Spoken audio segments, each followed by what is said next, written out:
Տեսեք, այս օրերին ընտրությունների չնայած դեռ որոշակի ժամանակահատված կա, բայց քաղաքական ուժերը, որոնք հիմնականում մասնակցել են ընտրություններին, ներկայացնում են իրենց անվտանգային մոդելը, պատկերացումները, այդ զինված ուժերի բանակի վերաբերյալ վերջերս ներկայացրեց նաև այդպիսին Սամվել Կարապետյանը, նրա ձևավորած ուժեղ Հայաստան կուսակցությունը հայտարարում են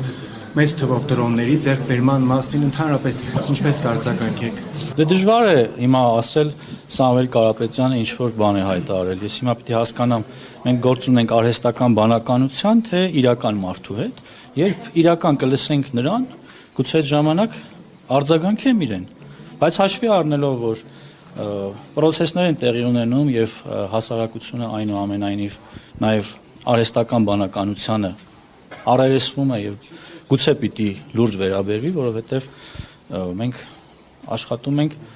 վիրտուալ մարդկանց հետ եւ ոչ իրական, բնականաբար պիտի վիրտուալ մարդկանց մասին խոսենք, հաշվի առնելով, որ երեք արդեն նրանք տեսանյութեր էին տարածում, որոնք մեղմ ասած հարիստ չէ ոչ քաղաքական ուժին եւ նաեւ կա խաղանների, չգիտեմ, այլ պատկերներով, ինչ որ արհեստական բանականությամբ ձևավորած ուժեղ մարդկանց կերպարով, ես ընդհանրապես կարող եմ ասել, որ այդ մարդիկ ուղղակի իրավունք չունեն խոսել անվտանգությունից, նույն Սամվել Կարապետյանը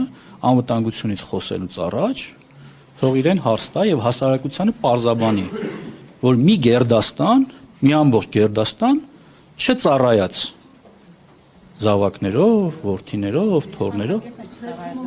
Ես խոսում եմ կոնկրետ քաղաքական գործչի եւ նրա զավակների մասին։ Եվ մարդ, ով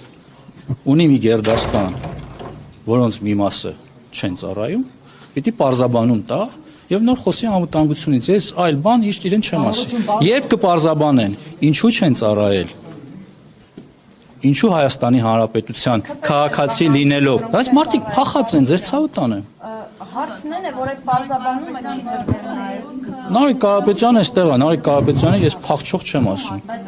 Նույն Սամվել Կարապետյանի տղաները ուր են եղել մինչև 27 տարեկան։ Միություն բան նախարարում տեղեկություններ ունենք, դա օրինական թե անօրինական ճանապարհով բանակից ազատվել է։ Փաստ է եղել, որ այդ մարդիկ բանակից չեն ազատվել։ Այդ մարդիկ մինչև 27 տարեկանը եղել են Հայաստանի Հանրապետության քաղաքացի, բայց չեն ծառայել Հայաստանի Հանրապետության։ Այ պարզաբ ոչ մի ծրագրից չեն օգտվել։ Շատերն են օգտվում։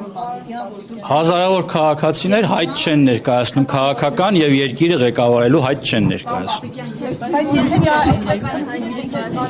Բոլորի բանակից ազատվելու համար կան համապատասխան հիմքեր։ Հարցում արեք, բոլորին պատասխանում։